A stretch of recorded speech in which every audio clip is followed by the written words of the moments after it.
Bien, bon matin à tous, vous allez bien? Est-ce que ça vous arrive de prier pour les autres? Vous savez, lorsqu'on prie pour quelqu'un, pour un frère, pour une sœur d'un Seigneur ou pour la famille de la semaine, qu'est-ce qu'on demande dans nos prières exactement?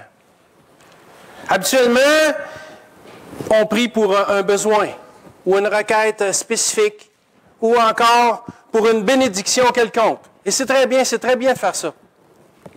Mais ce matin, on continue notre étude sur l'Épître aux Philippiens en portant notre attention sur ce que l'apôtre Paul, lui, demandait dans ses prières lorsqu'il intercédait auprès de Dieu pour les Philippiens. Puis à travers ça, on va essayer de voir qu'est-ce qu'on peut en retirer pour nous-mêmes. Donc, tournez avec moi dans Philippiens au chapitre 1.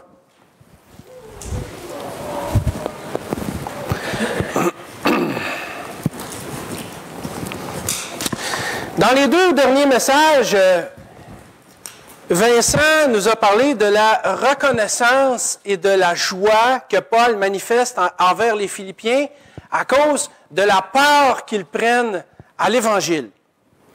Les Philippiens prenaient part à l'Évangile par leur fidélité, par leur croissance et par les fruits qu'ils portent aussi.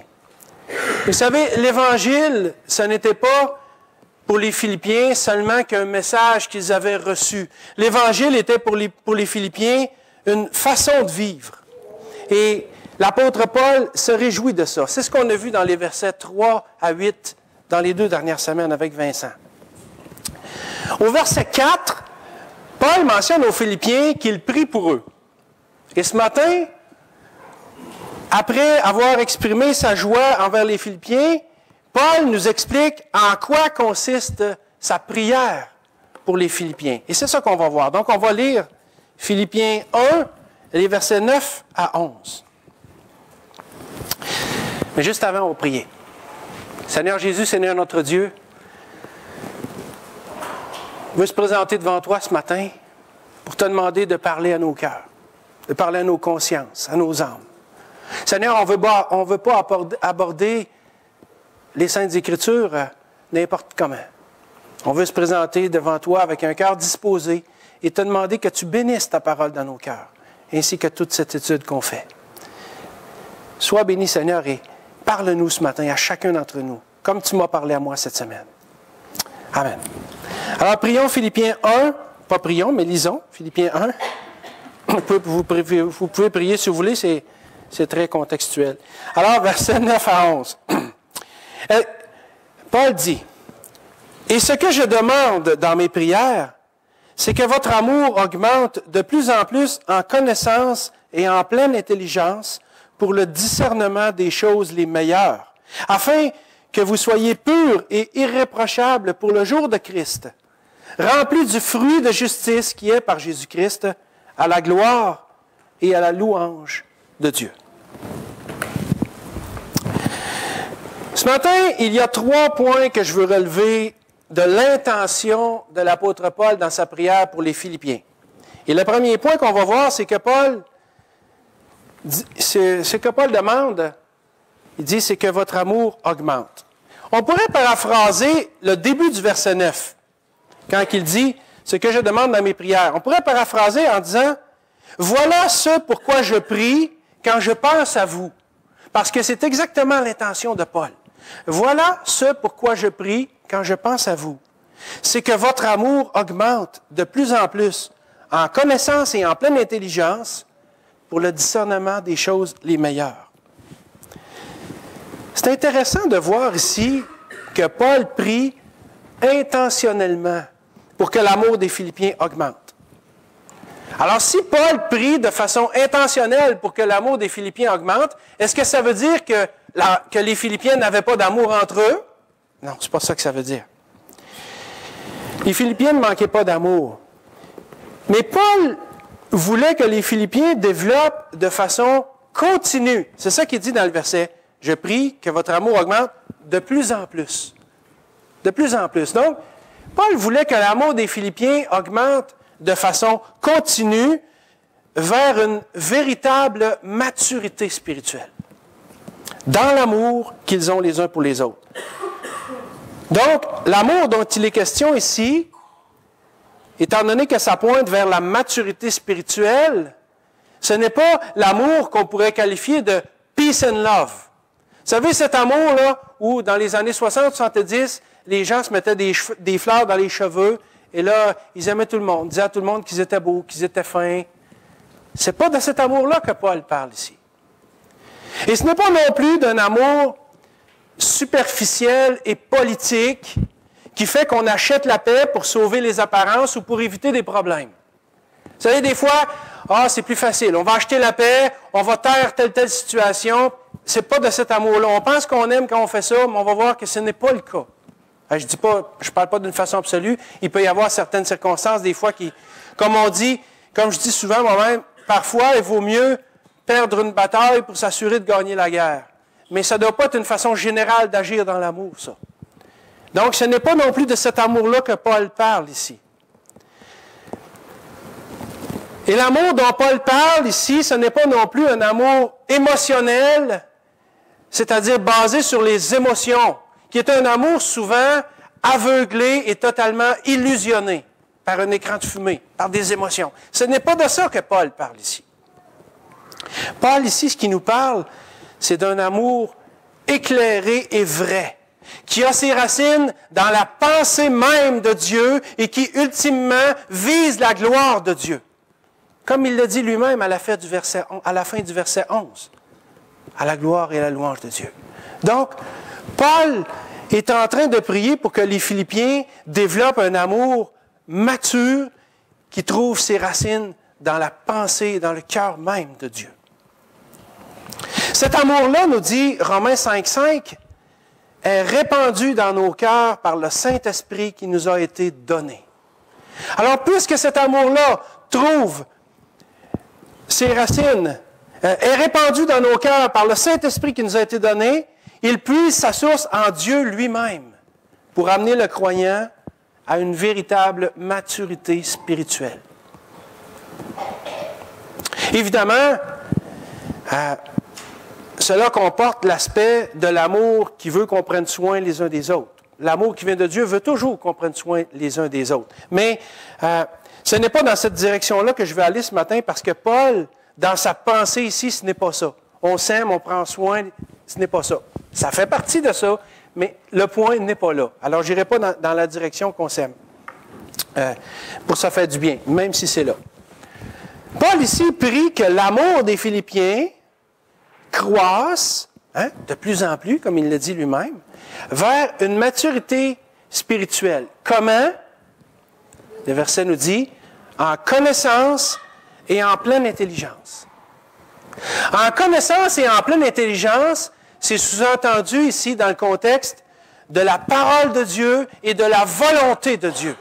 Alors, si je veux aimer de plus en plus vers une maturité spirituelle selon la pensée de Dieu, je dois connaître quelle est la pensée de Dieu. Je dois connaître quelle est la volonté de Dieu et je dois être capable de la mettre en application. C'est de ça qu'il s'agit ici. Et d'ailleurs, Paul prie pour que l'amour des Philippiens croisse vers ça, mais il le faisait aussi pour les Colossiens. En Colossiens 1,9, l'apôtre Paul qui a écrit cette épître-là aussi nous dit « Nous cessons de prier Dieu pour vous, les Colossiens. Nous demandons que vous soyez remplis de la connaissance de sa volonté, en toute intelligence, en toute sagesse et intelligence spirituelle. » Il s'agit exactement de la même chose ici dans sa prière pour les Philippiens. Alors, tout comme un arbre qui grandit par ce dans quoi ses racines sont plantées, l'amour véritable doit être enraciné dans la connaissance de Dieu.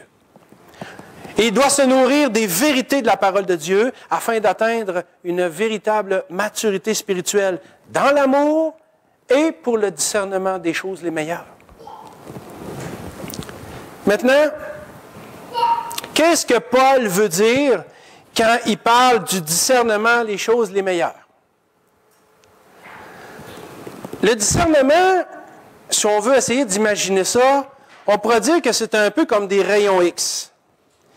Si on avait des rayons X qui nous rendent capables de regarder à travers les situations et à travers les gens, afin d'être capables de voir les choses et les gens, les situations avec perspicacité. Ces rayons X spirituels-là, c'est ça le discernement dont Paul parle ici. Donc, d'une certaine manière, le discernement, c'est une faculté qui va nous amener à voir les situations et les gens comme Dieu les voit. Parce que si on veut aimer les gens comme Dieu veut qu'on les aime, on doit être capable de voir les gens comme Dieu les voit. Et c'est la même chose pour les situations. Et Paul prie pour que l'amour des Philippiens qu'ils ont les uns envers les autres croise de plus en plus vers la maturité, mais dans la connaissance et la pleine intelligence des choses de Dieu pour le discernement des choses les meilleures. Et si on est capable de discerner avec la connaissance et la volonté de Dieu, avec la pensée de Dieu, les choses et les situations, les gens qui nous entourent et avec lesquels on interagit, on va être capable d'agir comme Dieu veut qu'on agisse. Et c'est ça le but de Paul ici. Ultimement pour la gloire de Dieu. Mais pour les Philippiens, ça passe par une véritable maturité spirituelle entre eux. Donc, ça c'est le discernement. Mais Paul nous parle aussi des choses les meilleures. C'est quoi les choses les meilleures dont Paul parle ici? Regardez ce qu'il est écrit en Romains 12, 2. Ne vous conformez pas au siècle présent, mais soyez transformés par le renouvellement de l'intelligence, afin que vous discerniez quelle est la volonté de Dieu, ce qui est bon, agréable et parfait. Donc, les choses les meilleures, c'est tout ce qui est bien et tout ce qui est conforme à la vérité de la parole de Dieu et à la volonté de Dieu pour nos vies, pour son Église. Et si on lisait 1 Pierre 3, 8 à 10, on irait dans le même sens. On peut le lire. 1 Pierre 3, 8 à 10, ça va nous donner un appui encore. 1 Pierre 3, 8 à 10.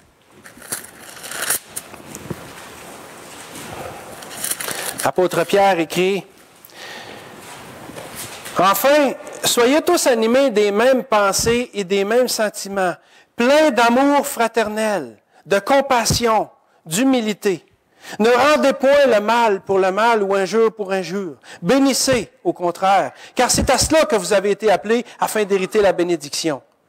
Si quelqu'un, en effet, veut aimer la vie et voir des jours heureux, qu'il préserve sa langue du mal et ses lèvres des paroles trompeuses. » Et il y a beaucoup de textes dans la parole de Dieu qui nous montrent quelle est la volonté de Dieu. Et pour aimer selon Dieu, il faut connaître Dieu. Et c'est en connaissant Dieu qu'on va apprendre à découvrir quelle est sa volonté. Et en connaissant Dieu et sa volonté, il nous reste à l'appliquer dans nos vies. Et c'est comme ça qu'on va arriver à une véritable maturité spirituelle. Et c'est ce que Paul souhaitait profondément pour ses chers Philippiens qu'il aimait tant. Paul était, on l'a vu dans le message d'introduction, était en prison une dizaine d'années après avoir fondé l'Église de Philippe. Et Paul portait les Philippiens dans son cœur d'une façon toute spéciale. Il les aimait profondément. Et ici, il leur écrit comme un papa, si on pouvait dire, qui aime ses enfants et qui souhaite ce qu'il y a de mieux pour eux. L'apôtre Paul, qui chérissait les Philippiens, voulait que leur amour augmente de plus en plus dans la connaissance et l'intelligence des choses de Dieu pour le discernement des choses les meilleures. Moi, je me dis, wow, quel exemple de prière! Quel exemple de prière dans la parole de Dieu nous avons. Imaginez ce que ce serait si l'Église de Jésus-Christ aujourd'hui, ici à Rouyn-Noranda et partout ailleurs dans le monde, si les chrétiens s'aimaient d'une façon mature spirituellement, c'est-à-dire par une bonne connaissance de la parole de Dieu, de la pensée de Dieu et de la volonté de Dieu. Quel témoignage ce serait si les croyants étaient capables de se dire les vraies choses quand c'est le temps, sans se chicaner. Parce que oui, l'amour, aimez-vous les uns les autres, tout ça c'est vrai, mais on va voir tantôt que c'est plus profond que ça. s'aimer, c'est d'être capable de prendre soin les uns des autres. C'est vrai. Mais c'est aussi d'être capable de se dire les vraies affaires. Et quand on est capable de se dire les vraies affaires entre nous, là on tend vers l'amour authentique que Dieu veut. Évidemment, il y a des circonstances et il y a une attitude qui vient avec ça. Là. Mais quand même, ça tend vers ça. Cet amour-là dont Paul nous parle ici nous rendrait capables de reprendre un frère qui agit mal. Ou de se laisser reprendre par un frère quand on agit mal. Sans que ce soit la guerre. Le vrai amour mature va permettre ça. Va nous amener à ça. À reprendre quelqu'un qui agit mal, mais à se laisser reprendre aussi quand on agit mal. Ça va des deux bords. Avec une conscience pure. Cet amour-là ferait en sorte qu'on refuserait aussi de faire des compromis dans notre foi, dans notre façon d'agir, dans notre attitude ou dans quoi que ce soit. Cet amour-là nous refuserait qu'on fasse des compromis par motif d'intérêt personnel ou politique pour acheter la paix au prix de la vérité. Vous savez, des fois, on agit comme ça parce qu'on pense que c'est la bonne chose. On peut agir de bonne façon aussi. Mais l'amour mature, véritable ici, n'achète pas la paix pour un motif politique ou personnel, alors qu'il sait très bien que ce n'est pas ça qui devrait être fait. Cet amour-là, qui est un amour fraternel authentique devant Dieu, ne se laisserait pas non plus paralyser par des émotions ou des sentiments devant une situation qui nous appelle à intervenir. Pas toujours évident, vous savez, d'aller voir quelqu'un pour n'importe quelle situation, pas nécessairement juste pour le reprendre, ça peut être bien des choses, mais des fois, on est paralysé par nos sentiments, par nos émotions. Puis, on peut se dire, ben là, j'ai peur que bon, ça va donner une mauvaise impression, il va m'en vouloir. Des fois, on pense qu'on aime quand on fait ça, mais ce n'est pas le cas. L'amour véritable nous pousse à agir et nous empêche d'être paralysés par nos émotions et par nos sentiments. Cet amour-là dont Paul parle ici et qu'il souhaite aux Philippiens qui croisent de plus en plus dedans, cet amour-là n'a pas peur de dire la vérité quand il faut le faire, même au risque de déplaire ou d'y perdre quelque chose. On a peur des fois de perdre un avantage, de perdre un privilège. On a peur de déplaire, alors qu'on sait très bien qu'on devrait dire la vérité. Cet amour-là dont Paul souhaite aux Philippiens, c'est ça aussi. C'est un amour mature qui a ses racines dans la pensée de Dieu, dans la connaissance de Dieu et dans la volonté de Dieu. Cet amour-là est imprégné de la connaissance et de l'intelligence que donnent les Écritures pour le discernement et la mise en pratique des choses les meilleures dans le but ultime d'accomplir la volonté de Dieu et pour la gloire de Dieu. C'est pas simple, hein? Mais cet amour-là, quand il est manifesté, c'est celui dont Jésus parle quand il dit en Jean 13, 35, « À ceci, tous connaîtront que vous êtes mes disciples, à l'amour que vous avez les uns pour les autres. » Vous savez, il y a plein de gens qui ne sont pas chrétiens et qui ne le seront jamais ou qui n'ont jamais été et qui pourtant sont capables de manifester un très grand amour envers les autres.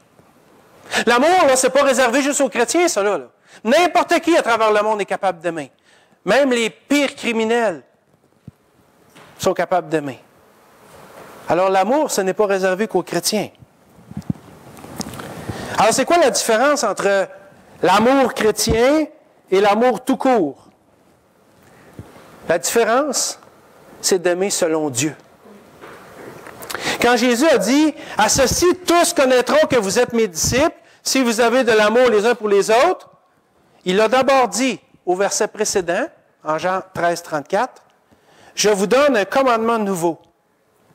Aimez-vous les uns les autres comme je vous ai aimé. » Ça veut-tu dire que les gens n'avaient jamais aimé avant que Jésus leur dise ça? Les gens aimaient avant ça. Pourquoi il dit « Je vous donne un commandement nouveau. Aimez-vous les uns les autres. » Ce n'était pas la première fois là, dans l'histoire de l'humanité que les gens étaient appelés à aimer, mais Jésus ici changeait le véritable visage de l'amour, parce qu'il parlait de l'amour selon Dieu. Dans la connaissance de la vérité et dans l'application de la volonté de Dieu. Jésus veut qu'on s'aime comme lui nous a aimés, c'est-à-dire selon les critères de Dieu. Comme le texte dit dans Philippiens ici, en connaissance et en pleine intelligence pour le discernement des choses les meilleures.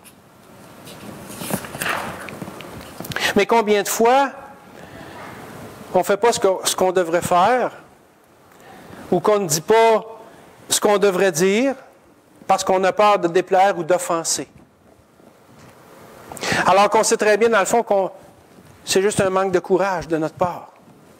On manque de courage pour faire ce qui doit être fait, pour dire ce qui doit être dit, ou pour accepter ou subir ce qu'on doit accepter ou subir aussi, parce que ça va dans les deux sens. Alors, aimer quelqu'un, c'est aussi parfois de l'aimer assez pour lui dire les vraies affaires. Si j'aime quelqu'un profondément, là, je vais lui dire ce qu'il doit entendre. Évidemment, il faut que dans mon cœur, mon intention soit animée par des motifs nobles. C'est sûr que si je vais voir un frère ou une sœur, puis que je leur apprends, et puis que dans le fond, dans mon cœur, là, c'est juste parce qu'enfin j'ai l'occasion d'y remettre quelque chose sur le nez, puis ça, c'est pas un bon motif. Ça, c'est pas de Dieu. Mais si j'ai peur d'aller voir ce frère ou cette sœur-là, parce que je l'aime, mais que je sais dans le fond que je devrais lui parler pour lui dire qu'il ou elle est en train de faire fausse route. Si je l'aime assez, cette personne-là, je vais avoir le courage d'aller la voir pour lui en parler. Mais dans mon cœur, mon motif va être noble. Il va être alimenté par quelque chose de vrai, par quelque chose de pur devant Dieu. Quand j'ai peur là, de le faire parce que j'aime la personne, là, bien souvent c'est une indication que mon motif est noble. Et là, je devrais prier et dire, Seigneur, tu vois dans mon cœur que je suis poussé à aller vers cette personne-là pour lui parler de quelque chose, mais maintenant, quels sont les motifs de mon cœur? Demandons-le à Dieu. Quels sont les motifs de mon cœur? C'est-tu une vengeance? C'est-tu enfin quelque chose, l'occasion de lui mettre de quoi sur le nez? C'est-tu un mauvais sentiment? Ou si vraiment j'ai à cœur le sort de cette personne-là, puis pour son bien, je dois lui dire quelque chose. Il en fera ce qu'il voudra. C'est pas à moi que ça appartient. Mais je dois me permettre de le mettre en garde. Vous savez, on n'hésite pas à dire à un enfant, « Hey, il ne va pas jouer sur l'autoroute! » Vous savez, les autoroutes là, à 4 et 8 voies, là, le petit gars ou la petite fille se promène avec son petit vélo là, entre les autos, entre les voies. On dirait, « Hey, tasse-toi de là! » Puis on arrêterait les chars. Puis pourquoi? Parce qu'on ne veut pas qu'il arrive du mal à cette personne-là. Puis même si la personne ne le connaît pas. Mais je pense que spirituellement, on devrait développer ce réflexe-là. D'être capable de dire, tu t'en vas sur une voie qui est dangereuse pour toi. Là. Ça se peut que tu m'en veuilles pour un temps. Ça se peut que tu ne sois pas content de ce que je te dise. Mais je veux te le dire pareil parce que je t'aime assez pour te le dire.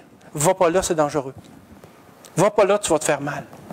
Va pas là, tu vas le regretter. Ça, c'est l'amour qui vient de Dieu. Évidemment, il doit avoir un motif noble.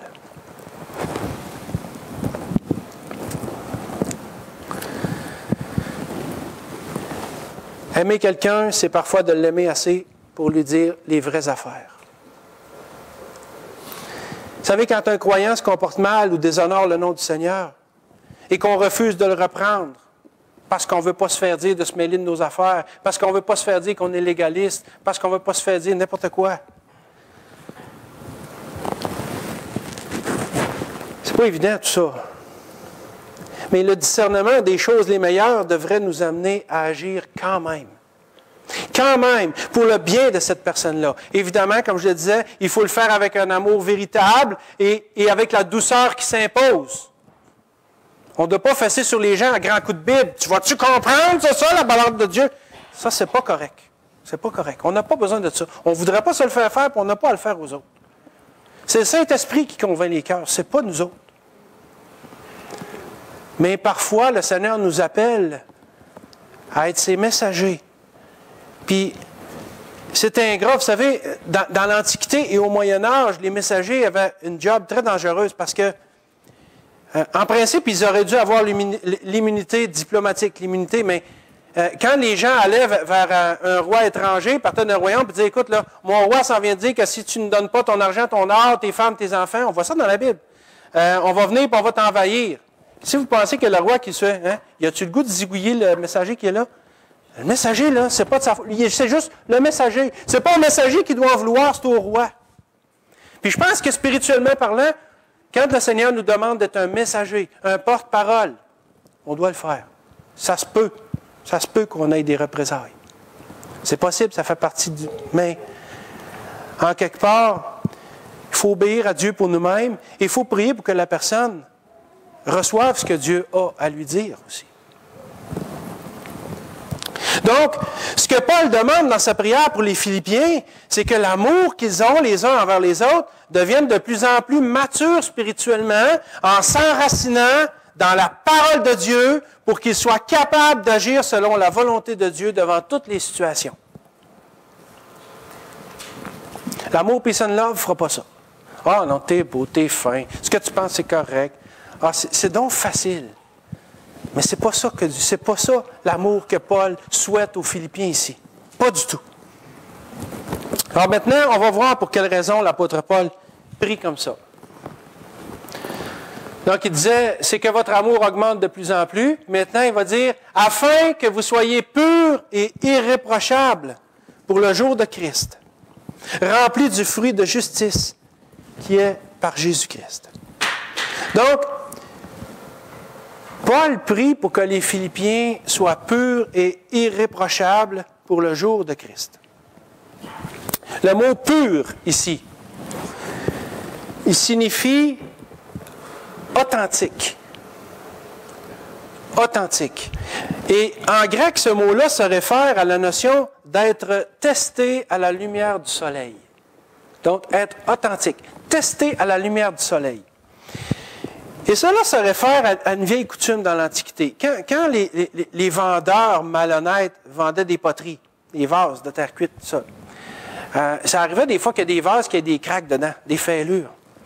Et ces vases-là n'étaient pas de bonne qualité. En principe, ils auraient dû être vendus moins cher que les vases de bonne qualité. Mais ce que les gens faisaient, c'est qu'ils mettaient de la cire dans les craques, puis ils arrangeaient ça pour camoufler le tout. Et la seule façon, ce que les gens faisaient quand ils arrivaient dans un marché où il y avait des poteries à faire, pour savoir si la poterie était pure, dans le même sens que le mot est employé ici, c'est qu'ils prenaient la poterie, le vase, ils le mettaient devant le soleil et ils regardaient, faisaient le tour. Et s'il y avait de la cire, ça se reflétait. Les gens le voyaient. Alors, ce que les gens faisaient pour ne pas se faire avoir et payer une poterie craquée au prix d'une poterie de meilleure qualité, eh bien, c'est qu'ils la regardaient devant le soleil et quand il y avait de la cire, ça se voyait. Et celle qui passait le test avec succès, celle qui était pure, authentique, avait la mention sincera. Sincera, sans cire. Ce qui nous a donné en français le mot sincère. Alors, Paul prie pour que les Philippiens soient purs, mais aussi irréprochables. Le mot irréprochable, en grec, lui, veut dire ne pas être en scandale, ne pas faire trébucher, ne pas être disposé au péché ou disposer les autres à pécher. C'est ça que le mot irréprochable veut dire dans son sens original ici. Donc, ce mot-là comporte une notion d'intégrité en rapport avec les autres. Une notion d'intégrité dans les rapports que les Philippiens devaient avoir les uns envers les autres et, par extension, que nous devons avoir les uns envers les autres. Ainsi, les chrétiens sont appelés à mener une vie intègre devant le Seigneur, afin de ne pas devenir une occasion de chute ou de péché pour les autres. Parce qu'on est toujours une influence pour quelqu'un. Il y a toujours quelqu'un qui nous regarde vivre. Il y a toujours quelqu'un qui dit « Ouais, mais lui ou elle le fait. » Pas grave si je le fais. J'ai fait ça moi-même. Il y a des gens que... Puis on a encore tendance à le faire. Des fois, j'admire des gens, puis je veux me justifier pour quelque chose. Je dis « Ah, ben lui ou elle, dans le fond, il le fait. Pas si grave si moi je le fais. Ça doit être correct. » On peut être même involontairement en scandale pour les autres. Une occasion de chute. Et il faut essayer d'éviter ça. Évidemment, on ne peut jamais y arriver dans une pleine mesure, là. Mais il faut tendre à ça. Vous savez, être irréprochable, là, ça ne signifie pas être sans péché non plus. Nous commettons tous des péchés. D'ailleurs, l'apôtre Jean a écrit en 1 Jean 1,8 « Si nous disons que nous n'avons pas de péché, nous nous séduisons nous-mêmes, et la vérité n'est point en nous. » Et dans le verset qui suit, le verset 9, Jean nous dit, qu'est-ce qu'on fait quand on a péché? Premièrement, il ne faut pas penser qu'on n'a pas de péché, on en a tous. Mais maintenant, quand on pêche, qu'est-ce qu'on doit faire? Le verset 9 nous dit, si nous confessons nos péchés, il est fidèle et juste pour nous les pardonner et pour nous purifier de toute iniquité. Alors, une personne qui est irréprochable devant Dieu n'est pas une personne qui est sans péché, parce qu'il n'y aura pas grand monde qui serait là. Une personne qui est irréprochable devant Dieu, c'est une personne qui confesse ses péchés et qui renonce. Vous remarquez que c'est bizarre que dans la parole de Dieu, dans la Bible, le roi David soit appelé un homme selon le cœur de Dieu. Hein? Pourtant, David, là, c'est un homme de sang. C'est un homme qui a fait la guerre. C'est un homme qui a couché avec la femme d'un de ses meilleurs amis, il l'a mis enceinte, puis pour pas que ça se sache, il a fait tuer son mari. David n'a pas toujours bien agi, là. Comment ça qu'il est appelé un homme selon le cœur de Dieu? C'est pas parce que David était sans péché, c'est parce que David était capable de se repentir de ses péchés devant l'Éternel. Et c'est ça qui fait de lui un homme selon le cœur de Dieu. Et c'est ça qui fait de nous des gens qui pouvons avoir un cœur selon Dieu aussi, quand nous confessons nos péchés, parce que Dieu, qui est fidèle et juste, va nous les pardonner. Ça, c'est l'attitude qu'on doit avoir.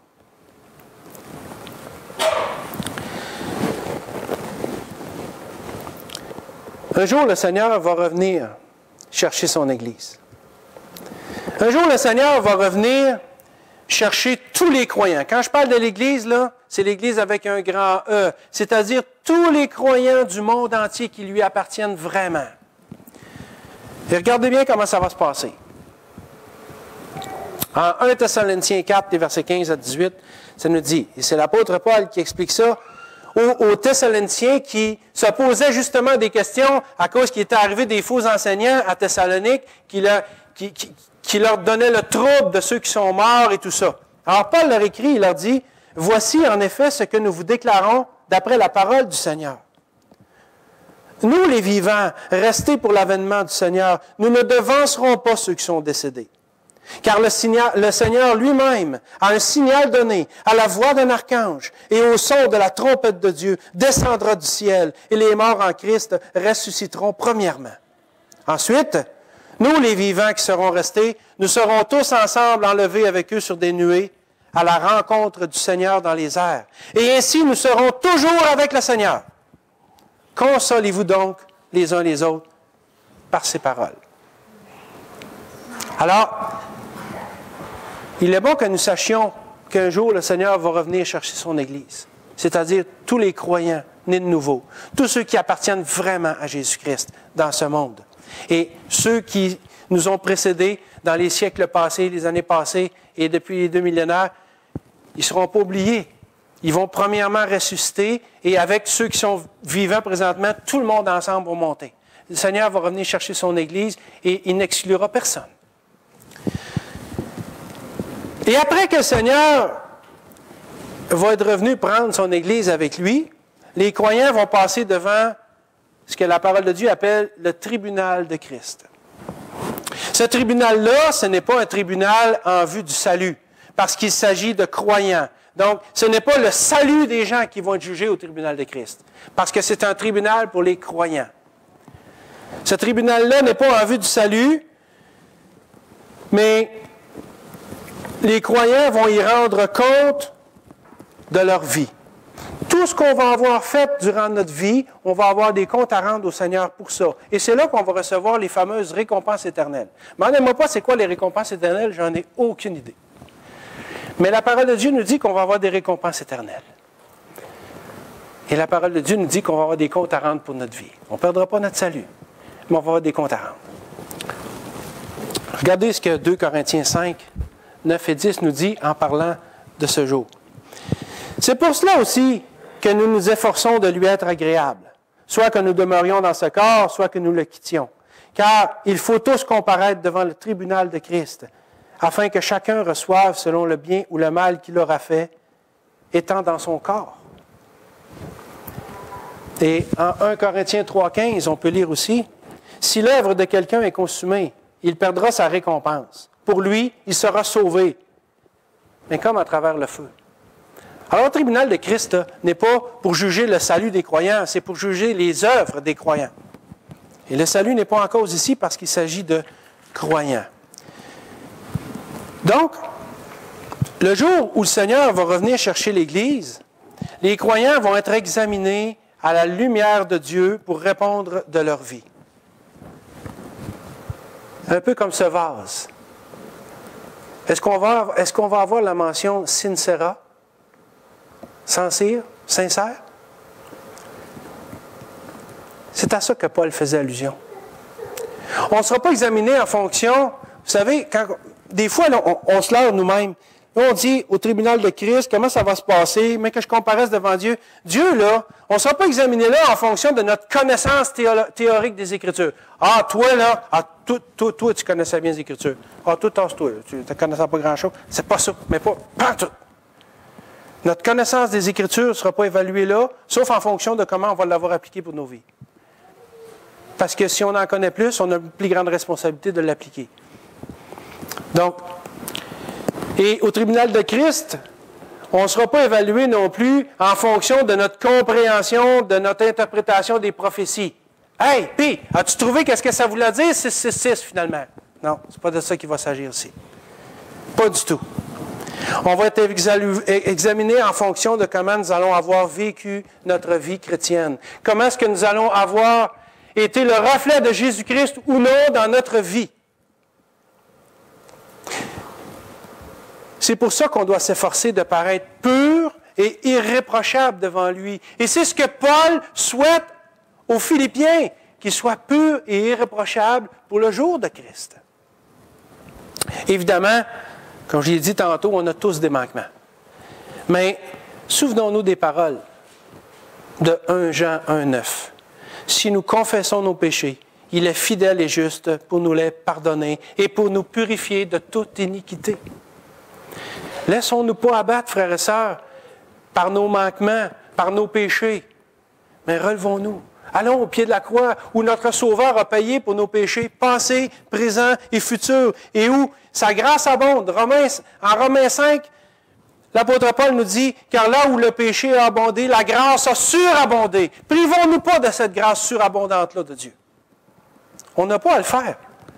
Si on s'en prive, c'est parce qu'on aura bien voulu s'en priver, parce que Dieu nous la met à notre disposition. Alors, la prière de Paul pour les Philippiens, c'est qu'au jour de Christ, il n'est pas à rougir devant le Seigneur, mais qu'il soit, au contraire, rempli du fruit de justice qui est par Jésus-Christ, c'est-à-dire avoir une vie qui va honorer. Je ne rentrerai pas dans les fruits de justice, mais parce qu'on peut comprendre qu'est-ce que ça implique ici. Si on a une vie qui honore le Seigneur, ben on va être dans les fruits de justice. Et vous savez, quand le Seigneur va revenir, les chrétiens vont avoir à rendre compte de leur vie devant lui. Mais ils vont conserver leur salut parce que Jésus est déjà leur sauveur. Par contre, ceux qui vont avoir rejeté Jésus-Christ et le salut qu'il offre, ces gens-là vont en payer le prix en subissant la peine éternelle qui attend ceux qui ne veulent pas de lui. Il va se passer des choses sur la terre et il va se passer des choses dans l'éternité. Mais je ne rentrerai pas là-dedans matin, ce n'est pas le but. Mais il y a une chose qui est importante et que je veux mentionner, c'est que c'est faux de croire que si l'on est sincère, c'est-à-dire par notre religion, par notre croyance, etc. Vous savez, moi, je pratique ma religion puis je suis sincère dedans. Ça ne tiendra pas devant Dieu. Ça ne tiendra pas ça devant Dieu. C'est faux de croire que si on est sincère, on est correct parce qu'on peut être sincère, mais sincèrement dans l'erreur. Imaginez que vous entriez bon, vous êtes chez vous, vous avez mal à la tête. Là, vous voulez prendre 2 aspirines.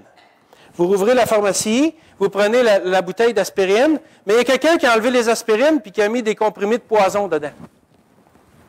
Et là, vous regardez la bouteille, c'est écrit aspirine dessus. Ben là, vous prenez 2 cachets, vous les avalez. Mais vous venez d'avaler de l'arsenic. Qu'est-ce qui va arriver? Vous allez mourir. Pourquoi vous allez mourir? Pourtant, vous étiez sincère quand vous avez pris les comprimés. C'est la même chose avec Dieu. On peut être sincère, mais sincèrement dans l'erreur. Mieux vaut vérifier ce qui nous tient. Mieux vaut vérifier ce sur quoi notre salut repose, parce qu'il peut avoir des répercussions éternelles, fatales. Totalement fatales. Et vous savez, quand on va comparaître devant Dieu, on ne sera pas examiné à la lumière de nos propres critères. Ah, ben toi, tu pensais être correct. Tu vas être correct. Ah, ben toi, tu pensais... Non, c'est pas ça qui va... C'est pas ça qui va primer ici.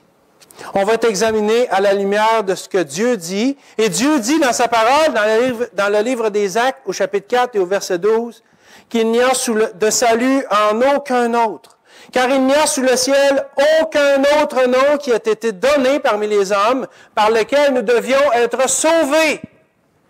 Dieu dit qu'il y a juste un nom par lequel on peut être sauvé, c'est Jésus-Christ, mort à la croix pour nous. Et si moi je suis sincère dans d'autres choses, je suis sincèrement dans l'erreur parce que c'est ce que Dieu dit qui va primer à la fin. Alors la question que je veux vous poser ce matin, c'est à quel groupe appartenez-vous? Lorsque Jésus va revenir, serez-vous de ceux qui possèdent le salut ou de ceux qui vont l'avoir rejeté? Parce qu'il va être trop tard à ce moment-là. C'est maintenant que c'est le temps. La Bible nous dit que c'est aujourd'hui le jour du salut. On ne sait pas quand est-ce que le Seigneur va revenir. Mais il va revenir, ça c'est sûr. Puis quand il va revenir, c'est pour prendre avec lui ceux qui lui appartiennent, et ceux qui n'y appartiennent pas vont en payer le prix. Et même si je ne le crois pas, ça ne changera pas le plan de Dieu. C'est Dieu qui va avoir raison au bout de la ligne pareil. Et si je suis sincère dans ma religion, dans ma philosophie, dans ma façon de penser, dans ma façon de faire, je peux être sincèrement dans l'erreur, puis ça ne tiendra pas. Parce que quand je vais être examiné à la lumière de Dieu, tout ça va ressortir, puis Dieu va dire, ça ne marche pas. Et là, ici, on ne parle pas d'un vase de terre cuite, on parle de notre âme. On parle de notre destinée éternelle. Et c'est ça qui est en jeu. C'est pour ça que c'est important de prendre la bonne décision. La parole de Dieu nous dit, en Jean 3,36, « Celui qui croit au Fils a la vie éternelle. Celui qui ne croit pas au Fils ne verra point la vie, mais la colère de Dieu demeure sur lui. » Quand vous allez prendre 2 aspirines pour un mal de tête, pensez à ça. Je suis certain que vous allez regarder si ce n'est pas écrit Bayer avec la petite croix sur les comprimés. Puis vous faites bien. Et à l'exemple des Béréens dans la Bible, les Béréens qui étaient dans la ville de Bérée, on voit ça en Acte 17, ils vérifiaient dans les Écritures à chaque jour si ce qu'on leur enseigne est exact, parce qu'ils ne voulaient pas se tromper. Ils voulaient connaître la vérité. Ils voulaient connaître la pensée de Dieu. Ils voulaient être sûrs et certains de leur doctrine. Faites votre choix ce matin. Faites votre choix en sachant que vous ne serez pas examiné en fonction de votre religiosité ou en fonction de ce que vous pensez qui est vrai ou non, mais à la lumière de la parole de Dieu qui dit que Jésus est le seul et unique Sauveur. La Bible nous dit qu'il n'y a qu'un seul médiateur entre Dieu et les hommes, Jésus-Christ. Elle nous dit qu'il n'y a de salut en aucun autre. Et elle nous dit que celui qui croit au Fils a la vie, mais celui qui n'y croit pas sera jugé.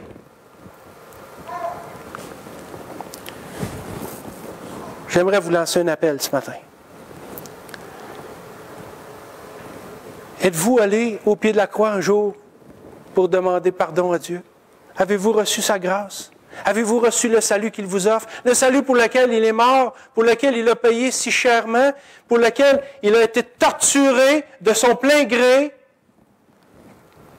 parce qu'il a porté sur lui le poids de nos péchés.